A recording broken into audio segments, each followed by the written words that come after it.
सो अगर हम इस तरह से किसी को कह दें कि जी यू हैव अचीव्ड और यू हैव गॉट 95%, तो फिर अगले की सेटिस्फेक्शन शायद हो जाती है। सो न्यूमेरिकली या क्वांटिटेटिवली हम जब चीज़ों को एक्सप्रेस करते हैं तो इस प्रोसेस को कहा जाता है मेजरमेंट।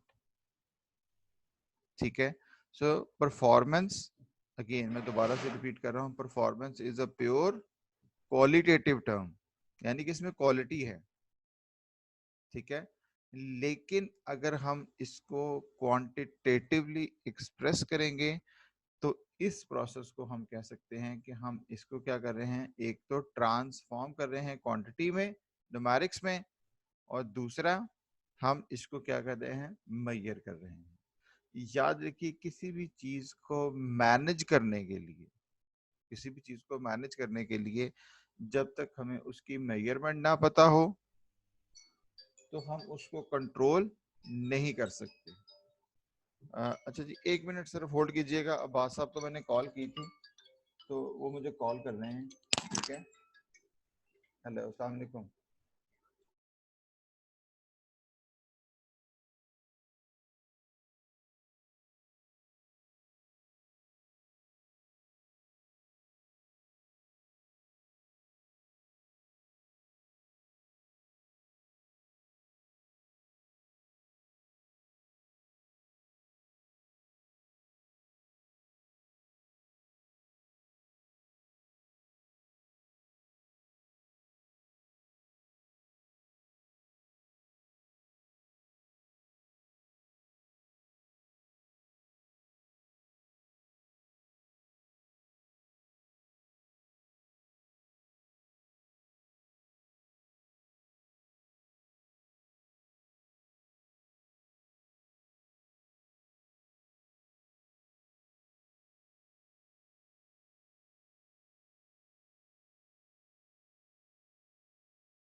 अच्छा जी, अनम क्या कहते हैं वो, मैंने अब्बास साहब को भी कॉल की थी, और ये क्या नाम है, सॉरी, समर सुबह पूछ रही थी कि उसमें जुमे वाला टाइम नहीं आ रहा था। तो वो मुझे जुमे वाले टाइम की स्क्रीनशॉट भेज रहे हैं। वो कहते हैं कि वैसे इसके नीचे था, आप लोगों को है जो ईमेल आई हुई है उसमें जुमे की टाइमिंग नीचे बताई हुई है उसने। ठीक है। तो क्या कहते हैं, उसकी जैसे ही आती है तो मैं आप सब लोगों को भी सेंड कर देता हूँ।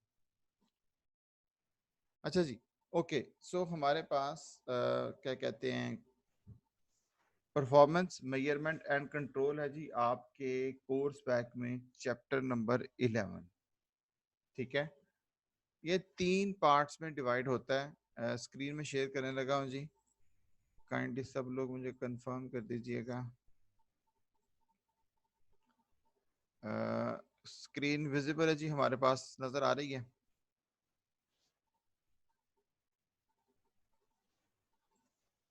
हाँ जी। Okay, performance measurement and control है चैप्टर नंबर 11। सिंपल सा मैंने इसको बिल्कुल रखा हुआ है। अगर आपके पास आ रहा है तो परफॉर्मेंस मेजरमेंट एंड कंट्रोल, आप अपनी बुक भी खोल सकते हैं, अपना जो कोर्स पैक है आप उसको भी खोल सकते हैं। मैंने ये बिल्कुल सेम सिमिलर वहीं से जो है वो इसको रखा हुआ है। ठीक है। Financial performance indicators, performance measurement control 3 हिस्सों में डिवाइड होता है। वन, पर फाइनेंशियल परफॉर्मेंस जो कि आज का हमारा टास्क है। दूसरा है नॉन फाइनेंशियल, और तीसरा है बिहेवियरल, इसकी कंसिडरेशंस। ठीक है।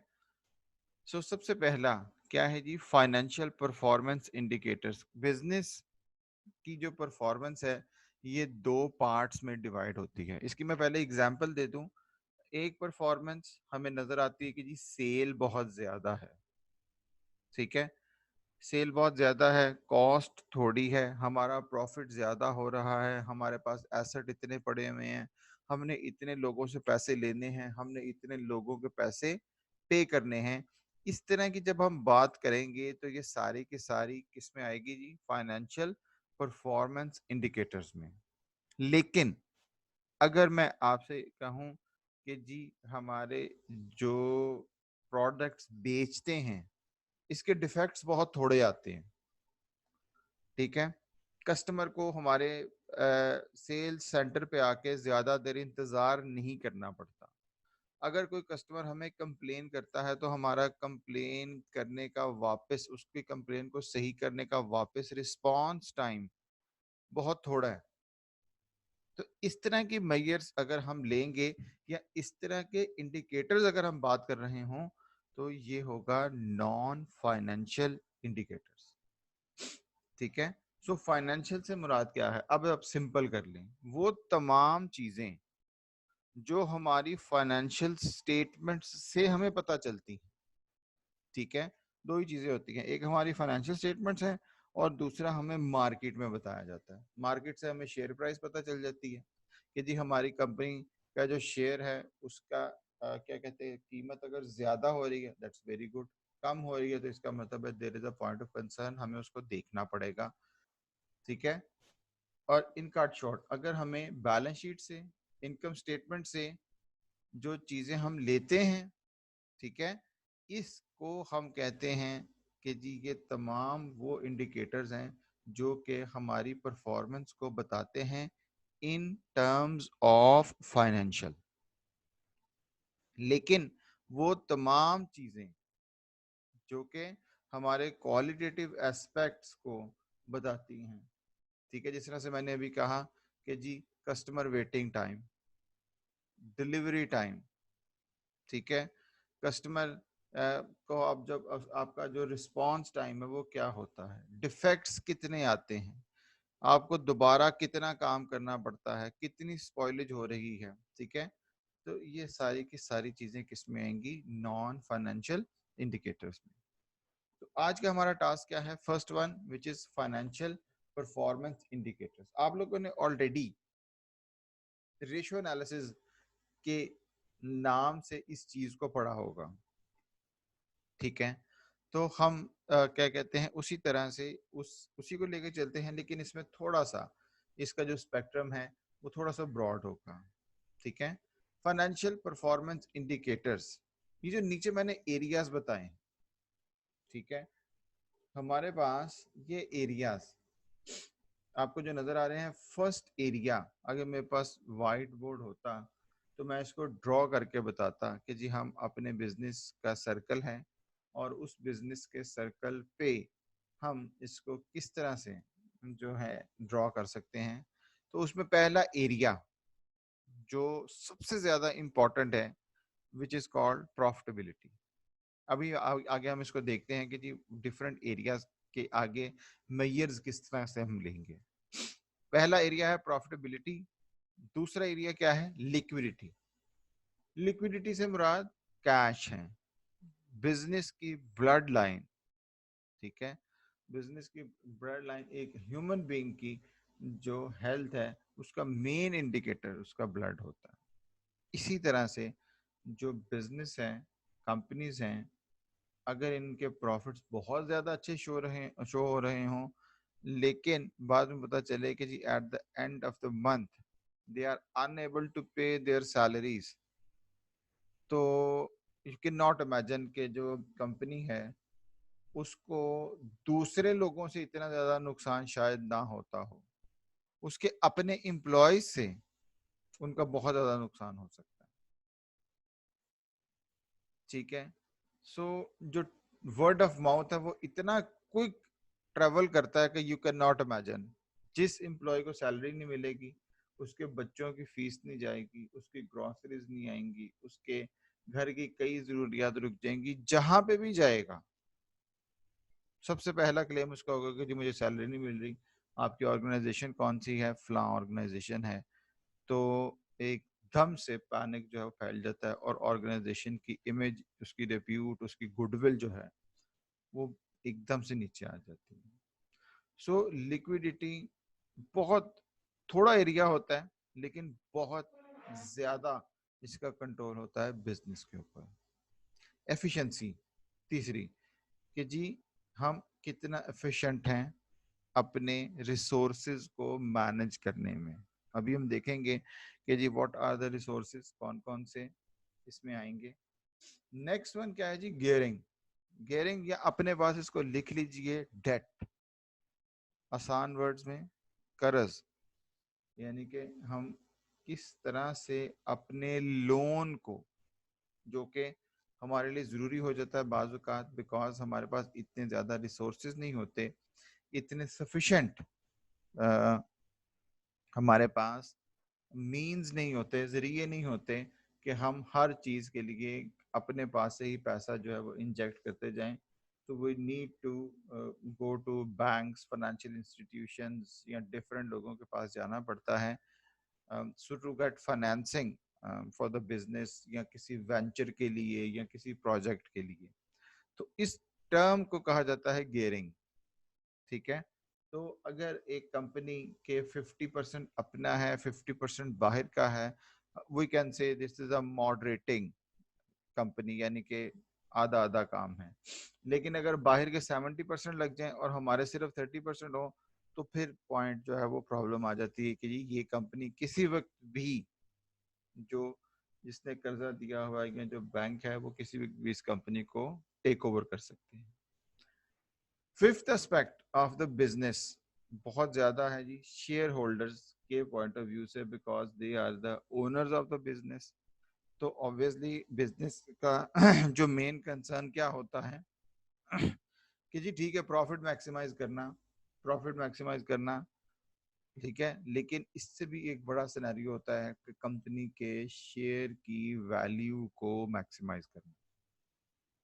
याद रखिए, कंपनी के शेयर की वैल्यू मैक्सिमाइज होगी तो ऑटोमेटिकली कंपनी का क्या जो क्या कहते हैं स्कोप है, उसका जो एरिया है वो ऑटोमेटिकली क्या हो जाएगा, क्या कहते हैं वाइडर हो जाएगा, ठीक है। लास्ट वन, सेकंड वन और लास्ट वन, लिक्विडिटी और कैश फ्लोज आपस में मिलते हैं। लेकिन लिक्विडिटी का मतलब क्या है कि हाउ टू मैनेज कैश, ठीक है, या शॉर्ट टर्म में हमने किस तरह से करना है। और कैश फ्लोज से मुराद क्या है कि हम यहाँ पे ये देखते हैं कि जी डिफरेंट प्रोजेक्ट्स, और ये हम ऑलरेडी पढ़ भी चुके हुए हैं, नेट प्रेजेंट वैल्यू का कॉन्सेप्ट आप लोगों को क्या कहते हैं इसके में आता होगा।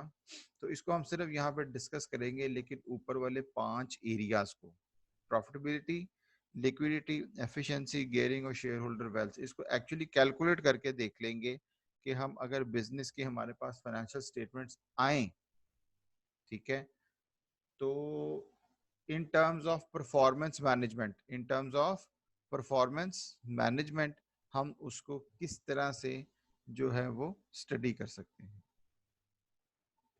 ठीक है जी, यहां तक काइंडली सब लोग जस्ट रेज योर हैंड जी, सब लोगों को क्लियर हो रहा है?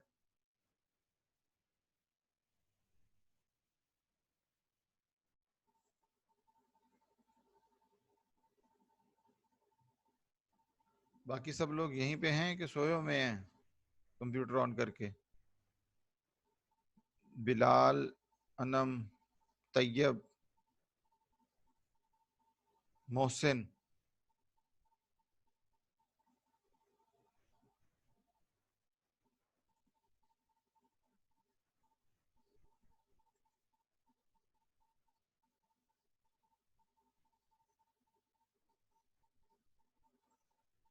अच्छा जी, अगर कोई क्वेश्चन नहीं है तो हम आगे मूव करें जी, नेक्स्ट पार्ट पे चलिए।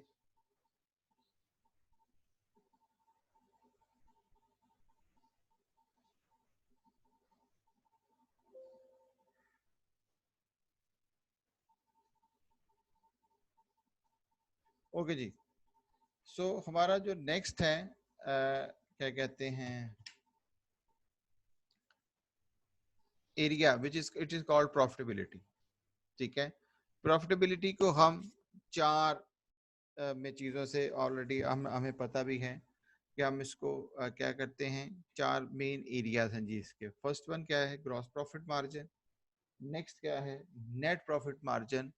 उसके बाद क्या है जी, रिटर्न ऑन कैपिटल एम्प्लॉयड। और लास्ट वन क्या है, रिटर्न ऑन इन्वेस्टमेंट, ठीक है। आप लोगों को मैंने क्वेश्चन भेजा हुआ जी, ठीक है। अगर आपके पास क्या कहते हैं वो आप ईमेल अगर आप देखेंगे तो मैंने एक क्वेश्चन आप लोगों को भेज दिया हुआ है। तो इस तरह से करते हैं कि जिस तरह से कि जो एरियाज हैं साथ साथ हम इसको साथ साथ क्लैरिफाई करते जाएं ताकि हमारे पास रेशियोज निकले। हमारा ऑब्जेक्टिव्स यहाँ पे रेशियो को कैलकुलेट करके उसको याद करना नहीं है, बल्कि उसकी क्या करना है, रिपोर्ट करना है कि हमारे जो एरियाज हैं डिफरेंट, हमारे क्या कहते हैं जिसको हम कहेंगे कि ये डिफरेंट परफॉर्मेंस में इनको जो जो एरियाज हैं इसकी हम रिपोर्टिंग जो है वो किस तरह से कर सकते हैं। ठीक है जी। सो देखिएगा, सबसे पहले यहाँ पे हमारे पास ये मैंने आपको इस तरह से क्वेश्चन एक भेजा था। फाइनेंशियल स्टेटमेंट्स थी दो कंपनीज की, एस लिमिटेड और एच लिमिटेड की। ठीक है। तो हमारे पास मैं इसकी सिर्फ एस लिमिटेड की करूँगा, एच लिमिटेड आप साथ साथ रेप्लिकेट करते जाइएगा। तो सबसे पहला एरिया हमारे पास क्या आ रहा है, gross profit margin, net profit margin, return on capital employed और आरओआई। तो यहाँ पे मैं इधर सबसे पहले क्या है जी, प्रॉफिटेबिलिटी।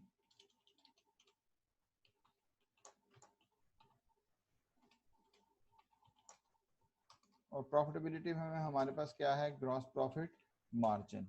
ग्रॉस प्रॉफिट मार्जिन को हम कैसे निकालते हैं जी, gross profit divided by sales multiply by 100%। मैं नहीं निकालूंगा, आप लोगों को ऑलरेडी ये पता है। नेट प्रॉफिट मार्जिन अब ठीक है जी तस्वीर।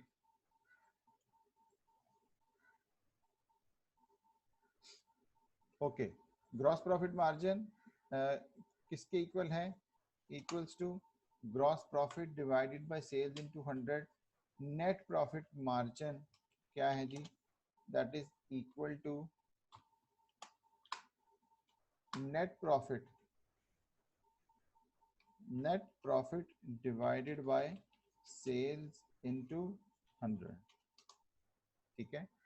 क्वेश्चन पे वापस अगर आए जल्दी से देखिएगा, हमारे पास ग्रॉस प्रॉफिट कितना दिया हुआ है जी, यहाँ पे कितना आ रहा है, 7200। कैलकुलेटर जरा पकड़ लीजिएगा जल्दी से और मुझे बताइएगा कि फर्स्ट वन वाले का हमारे पास क्या आ रहा है, ग्रॉस प्रॉफिट है 7200।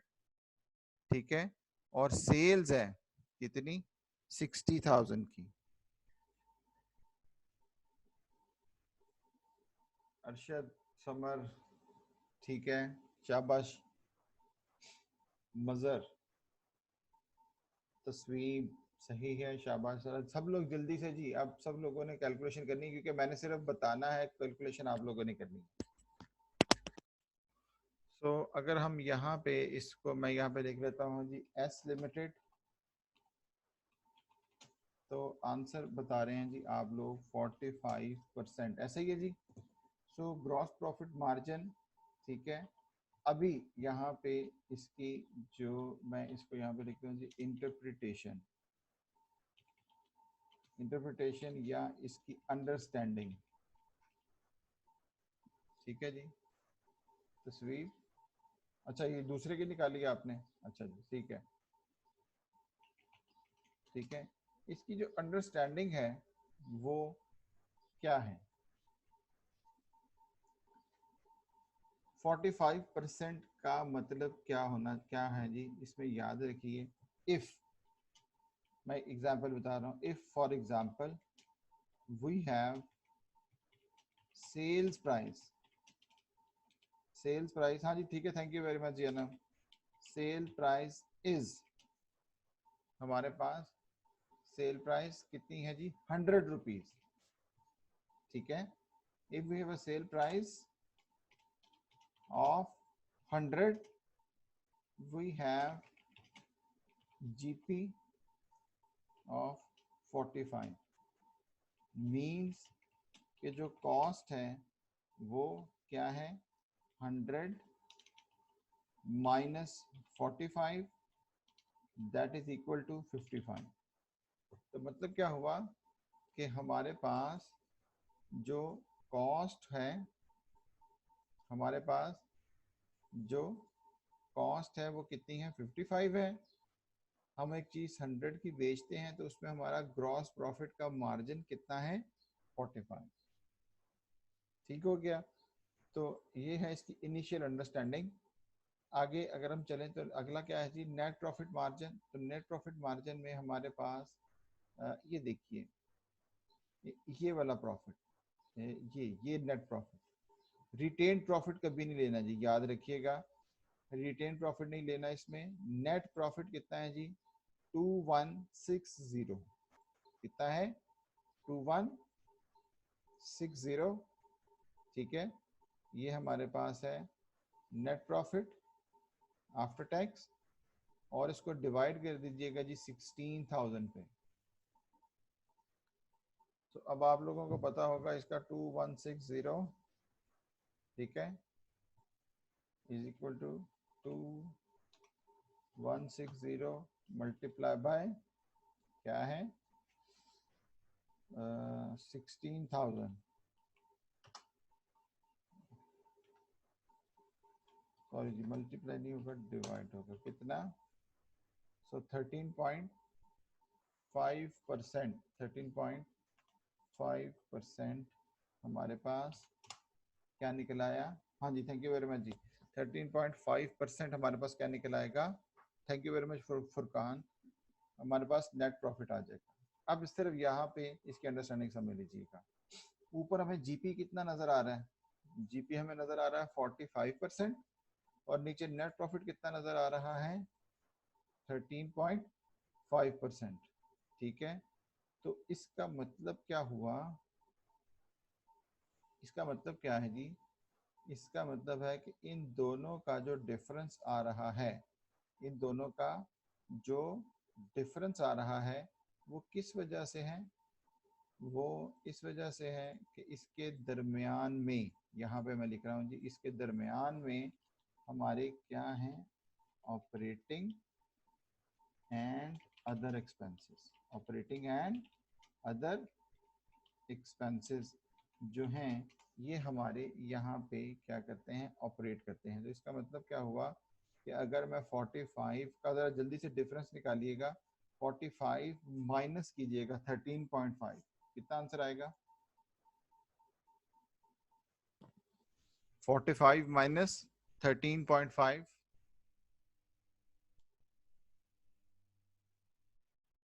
31.5। सो मैं कह सकता हूँ कि जी इसके दरमियान में 31.5% तकरीबन क्या कर रहे हैं, ऑपरेटिंग एक्सपेंसेस चल रहे हैं। तो ये हमारा फिर एरिया देखेंगे कि जी अगर हमने अपने नेट प्रॉफिट को इंक्रीज करना है तो फिर हमें इसको क्या करना पड़ेगा, देखना पड़ेगा। ठीक है, अब हम जो परफॉर्मेंस मेजरमेंट करेंगे वो ज़रा थोड़ी सी इस तरह से इसकी अंडरस्टैंडिंग हमें आनी चाहिए। Kindly just raise your hand जी, हमें ये बात क्लियर हो गई। 45% था और उसका जो दरमियान में डिफरेंस है वो हमारे पास ये निकल आया। ठीक है जी, ओके। नेक्स्ट है जी हमारे पास जो क्या कहते हैं एरिया में नजर आ रहा था, वो क्या था, रिटर्न ऑन कैपिटल एम्प्लॉयड। ठीक है जी, नेक्स्ट वन क्या है जी, ROCE which is called return, पहले मैं इसकी फुल एब्रीविएशन लिख रहा हूँ जी, रिटर्न ऑन कैपिटल एम्प्लॉयड। ठीक है, अच्छा जी, अब जरा थोड़ा सा इसके ऊपर समझ लीजिएगा। कैपिटल एम्प्लॉयड, कैपिटल एम्प्लॉयड के तीन मेन कॉन्सेप्ट हैं जी, 1 2 3। ठीक है, तीन तरीकों से कैपिटल एम्प्लॉयड को निकाला जाता है। फर्स्ट वन क्या है जी, अगर लिखा हो नेट एसेट्स, नेट एसेट्स जो कि किसके इक्वल हैं, सिंपल जो हम बचपन से पढ़ते आ रहे हैं, कैपिटल माइनस लाइबिलिटीज। ठीक है, कैपिटल माइनस लाइबिलिटीज, और ओनर इक्विटी को भी यही चीज कहते हैं, ओनर इक्विटी। एक स्कूल ऑफ थॉट कहता है जी कैपिटल एम्प्लॉयड किसके इक्वल है, इसके। सेकंड वन क्या है जी, equity plus long term liabilities, long term liabilities, ठीक है, और टीए, टीए स्टैंड्स फॉर लिख लीजिएगा जो अपने पास total assets minus CL, CL stands for current liabilities, ठीक है। तीसरा स्कूल ऑफ थॉट ये कहता है कि जी equity plus long term liabilities plus current liabilities,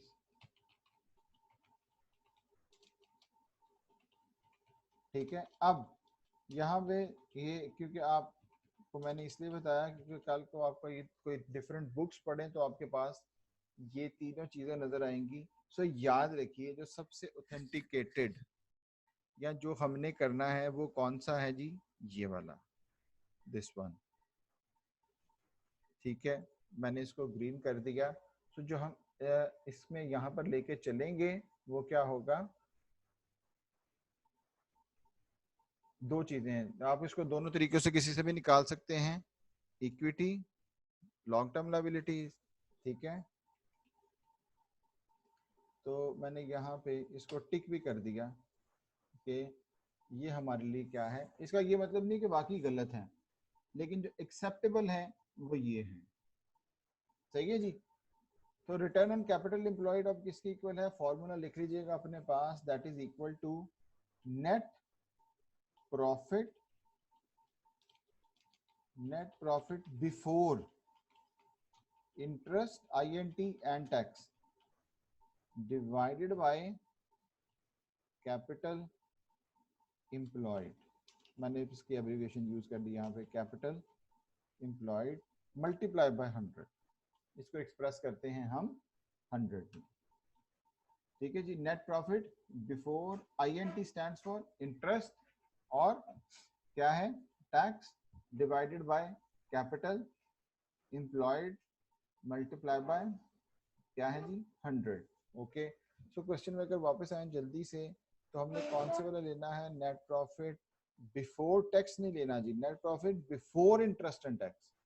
तो याद रखिए वो क्या हो जाएगा, ये क्या 4400, क्योंकि ये फाइनेंशियल चार्जेस का मतलब क्या होता है जी, इंटरेस्ट। फाइनेंशियल चार्जेस मींस कि क्या है, इंटरेस्ट है। सो इंटरेस्ट यहां से जब हम पिछले वाला प्रॉफिट लेंगे तो कौन से वाला लेंगे, 4400 का। ये क्लियर हो गया जी। काइंडली अपने पास लिख लीजिएगा जी, 4400 क्या है हमारे पास, net profit before interest and tax. और नीचे आते हैं बैलेंस शीट में, तो बैलेंस शीट में नीचे आ जाए सीधा, यहाँ पे ये देखिए ये हमारे पास नजर आ रहा है जी, share capital, preference share, share premium, general reserves और रिटेन प्रॉफिट। इन सबको जरा एड अप कर लीजिएगा जी, सिर्फ इसको 6800 काइंडली कोई भी 6800 plus 1200 share premium, general reserves और रिटेन प्रॉफिट, इन सबको एड अप कर लें तो इसको हम कहते हैं ओनर्स इक्विटी। इसको हम क्या कहेंगे, ओनर्स इक्विटी। क्या टोटल आया जी, 10,400, ठीक है जी। 10,400 हमारे पास इक्विटी है, ठीक है। और लॉन्ग टर्म लोन कितना है, 2,400, ये भी इसमें ऐड अप कर दीजिएगा जी। 10,400 हमारे पास क्या आ गई जी, अब मैं यहाँ पर इसको कर लेने लगा हूँ इसकी calculation.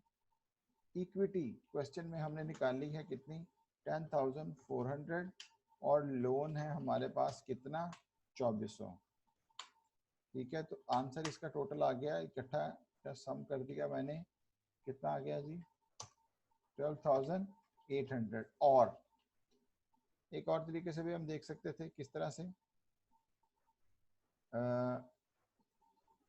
Total assets, total assets हमारे पास कितने थे, 15,600, और उसमें से अगर हम करंट लायबिलिटीज माइनस कर दें तो भी हमारे पास यही आंसर आना चाहिए, ठीक है जी।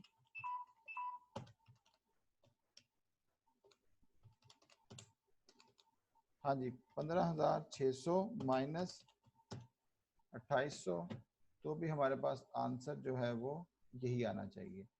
और हमारे पास टोटल एसेट्स हैं कितने 15,600 और करंट लायबिलिटीज हैं हमारे पास 2,800। ठीक है, तो यहाँ पे हम इसको इसमें से माइनस करेंगे तो हमारे पास इसको हम क्या कहेंगे कैपिटल एम्प्लॉयड। ठीक है, तो कैपिटल एम्प्लॉयड का आंसर अब मैं यहाँ पर ही निकालने लगा हूँ, इसी लाइन में हम उसको रहते हैं ताकि हमें इजी हो जाए। तो कैपिटल एम्प्लॉयड किस तरह से निकलेगा, अब हमारे पास क्या था जी capital employed net profit before interest and tax कितना था जी 4,400। ठीक है, सो 4,400 डिवाइडेड बाय क्या है 12,800 मल्टीप्लाई बाय 100, तो आंसर आ गया 34.37% जी। तो मैंने इसको इधर कर लिया और इधर यहाँ पे इसका मैं आंसर लिख लेता हूँ 34%। ठीक है, 34% का मतलब क्या है जी, इसका मतलब समझ लीजिएगा। अगर इसको मैं क्लैरिफाई करूं तो मैं इस तरह से करूंगा कि इस 34% का मकसद क्या है, इसका मकसद है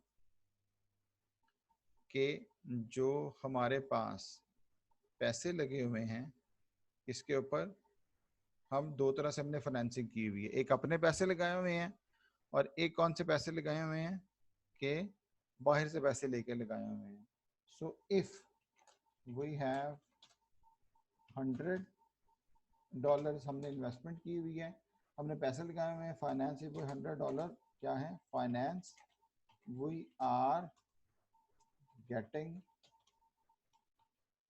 कितना $34, यानी कि हर 100 के पीछे हम कितना अर्न कर रहे हैं $34। इज दैट क्लियर जी?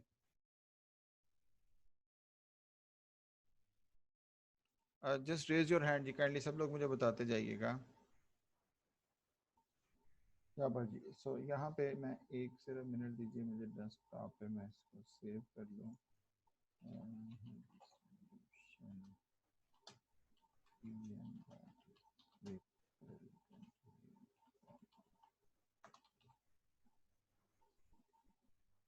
ठीक है जी, ओके। इसी के नीचे आ जाएगा जी ROI। ROI हमारे लिए अब इतना मुश्किल नहीं है। ROI क्या है जी, नेट प्रॉफिट, नेट बल्कि मैं इसको कर रहा हूँ जी नेट प्रॉफिट आफ्टर टैक्स। ठीक है, net profit NPAT stands for net profit after tax divided by equity, divided by equity multiply by 100। ठीक है, अब याद रखिएगा रिटर्न ऑन कैपिटल एम्प्लॉयड में डिवाइड करेंगे कैपिटल एम्प्लॉयड से, लेकिन यहाँ पे सिर्फ और सिर्फ क्या है हमारे पास इक्विटी आएगी। क्वेश्चन में अगर हम आए तो नेट प्रॉफिट आफ्टर टैक्स कितना है जी 2160 और वापस आए अगर हम तो हमने इक्विटी निकाली हुई है ऑलरेडी कितनी ये 10,000, हमारे पास कितनी है जी 400। तो अगर हम इसकी कैलकुलेशन कर लें,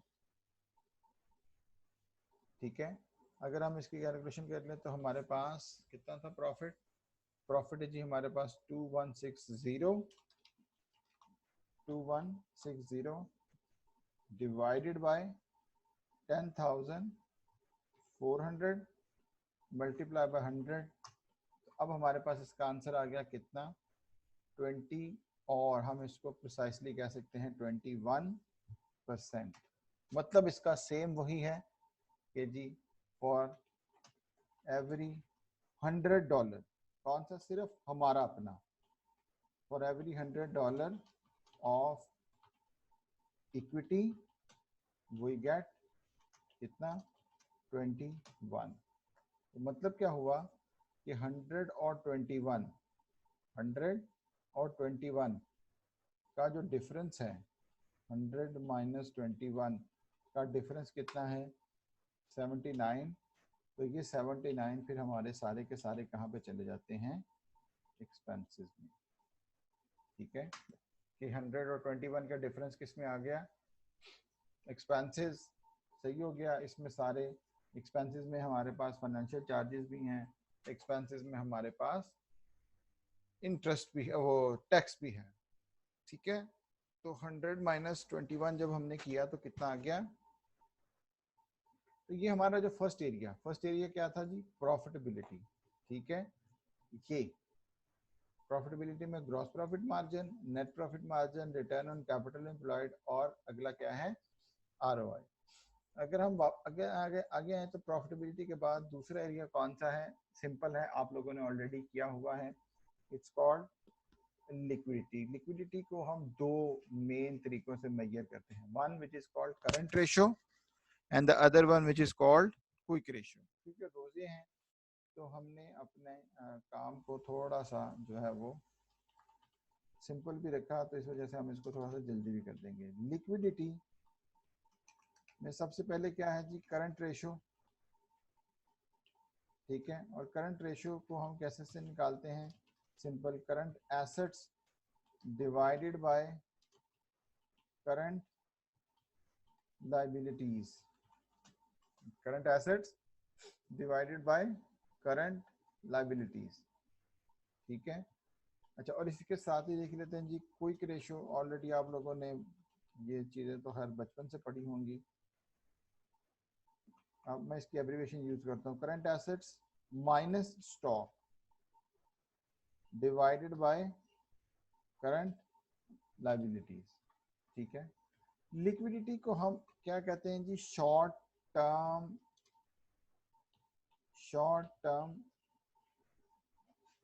क्या कहते हैं, रेशियोज।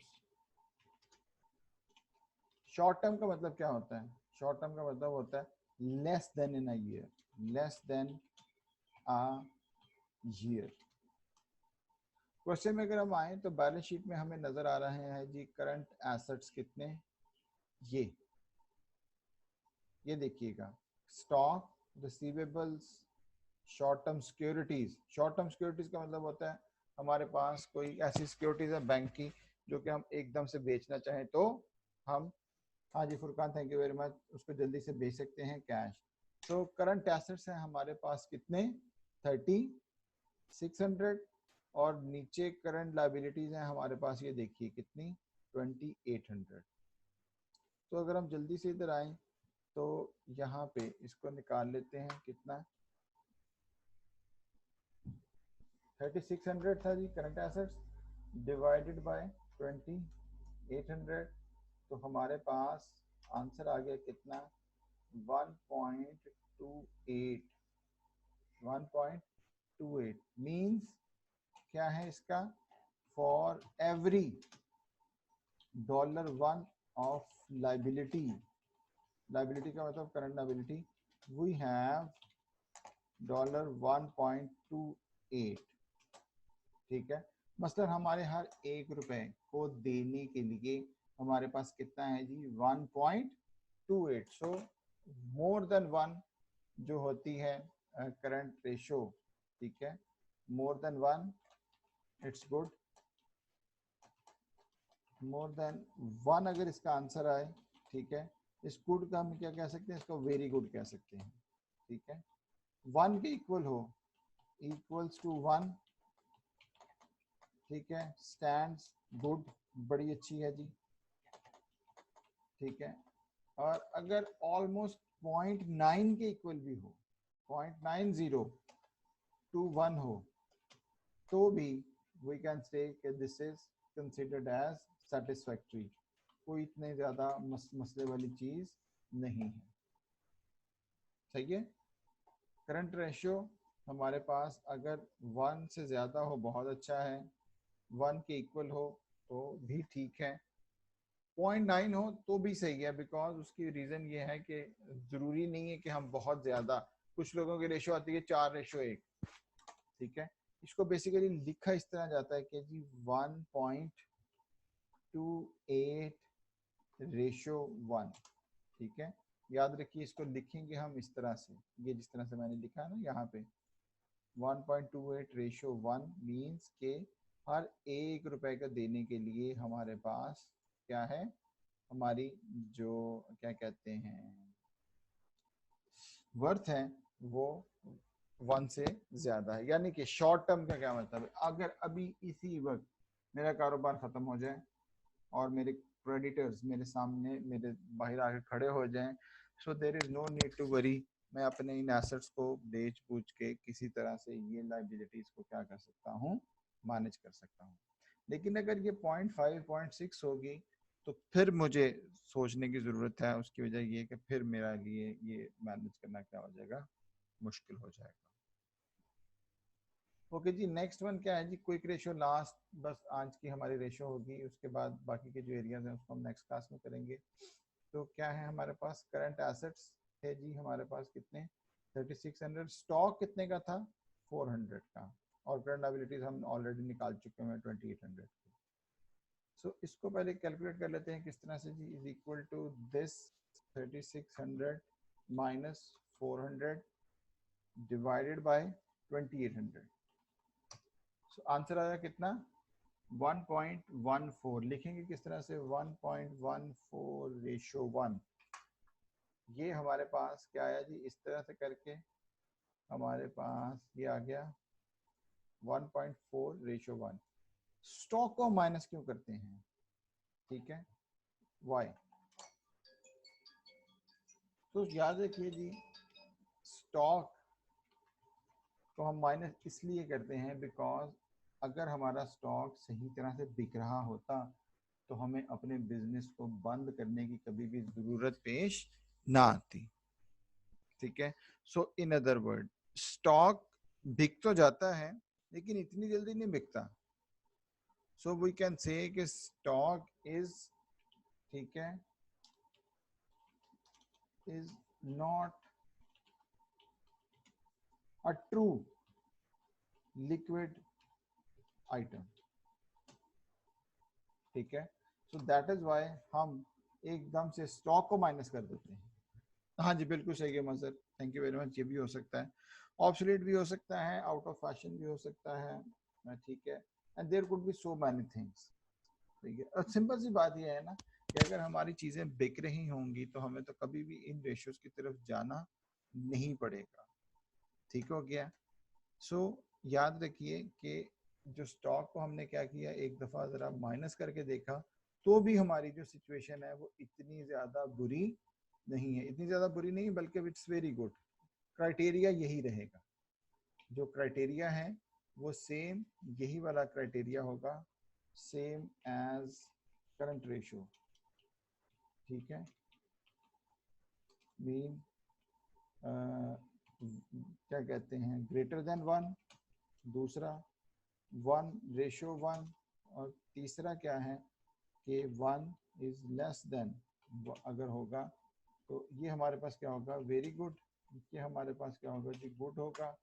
और ये फिर हम इसको देखेंगे कि unsatisfactory, US stands for unsatisfactory क्या है, यहाँ पर एक से ज्यादा है, ये एक के इक्वल है, और ये एक से क्या है, कम है, ठीक है। इसको मैं एक मिनट इस तरह से कर दूंगी 1:1। अब हमारे पास ये बिल्कुल सही आ गया। ये क्राइटेरिया याद रखिएगा जी, क्विक रेशियो के लिए हमने इसको इस तरह से लेके चलना है, ठीक है। रीकैप करते हैं बिकॉज हमारे पास 55 मिनट्स होते हैं बस इसके लिए। परफॉर्मेंस मेजरमेंट के लिए आपका जो चैप्टर है, चैप्टर नंबर 11 हम कर रहे हैं, ठीक है। तो चैप्टर नंबर 11 में हमने जो डिफरेंट एरियाज किए थे, उसमें पहले फाइनेंशियल परफॉर्मेंस इंडिकेटर में ये डिफरेंट एरियाज थे, जिसके आज हमने पहले 2 एरियाज, ठीक है, प्रॉफिटेबिलिटी और लिक्विडिटी को जो है वो कैलकुलेट किया है। जो फ्राइडे वाली टाइमिंग्स हैं वो मैं आपको अभी कंफर्म करने लगा हूँ जी, क्योंकि वो बता रहे थे कि जी फ्राइडे की जो टाइमिंग्स हैं वो आपको उसमें से अलहदा से बताई हुई हैं, आप काइंडली मेल देखिएगा उसमें ना। मैं भी बहरहाल आपको अभी उसको सेंड करने लगा हूँ, ग्रुप में व्हाट्सएप भी कर देता हूँ, मुझे अब्बास साहब ने भेज दिया, ठीक है। सो काइंडली सब लोग एक सिर्फ आप सब लोगों से रिक्वेस्ट ये है कि जो ये वाली क्लास है इसको पूरे टाइम पे आ जाया करें, बिकॉज हमारे पास अब टाइम थोड़ा शॉर्ट होता है, ठीक है। तो नेक्स्ट में हमने इन 3 एरियाज को, जो बाकी के 3 एरियाज हैं, उसकी हम कैलकुलेशन कर लेंगे, ठीक है। तो क्या कहते हैं, इंशाल्लाह ताला फिर हमारा ये जो फाइनेंशियल इंडिकेटर्स वाला है वो सीक्वेंस वो पूरा हो जाएगा। सिर्फ आप लोगों ने क्या करना है कि जो आपका चैप्टर है इसको सिर्फ स्टडी कर लीजिएगा, शुरू के इसके जो 5-6 पेजेस हैं, ठीक है, नॉन फाइनेंशियल इंडिकेटर से पहले पहले तक। If you do not have any question, अगर यहाँ तक हमारे पास कोई क्वेश्चन है। नेक्स्ट क्लास नहीं जी, 12 बजे है आज हमारी जो नेक्स्ट क्लास है ग्रुप अकाउंटिंग की, वो ये देखिए जी, क्योंकि जो पहले 2 बजे थी क्लास, आज वो 12 बजे है। सो ग्रुप अकाउंट्स वाली क्लास 12 बजे होगी जी। तो इस क्लास में भी सब लोग काइंडली जो है वो अपना सबको बता दीजिए कि ये टाइम जो है वो काइंडली सब लोग आया करें, ठीक है जी। Thank you very much. Allah ताला हम सब लोगों को अपलोड दिस फाइल। हाँ जी, ऑब्वियसली मैं फाइल, आपको किस फाइल की बात कर रहे हैं, क्वेश्चन की जो सोल्यूशन की बात कर रही हैं आप एकदम?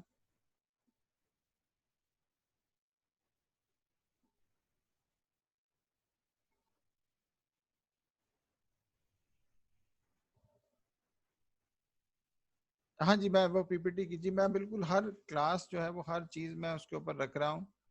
आप हाँ जी, मैं कर दूंगा जी, इसकी स्लाइड्स भी अपलोड कर देता हूँ।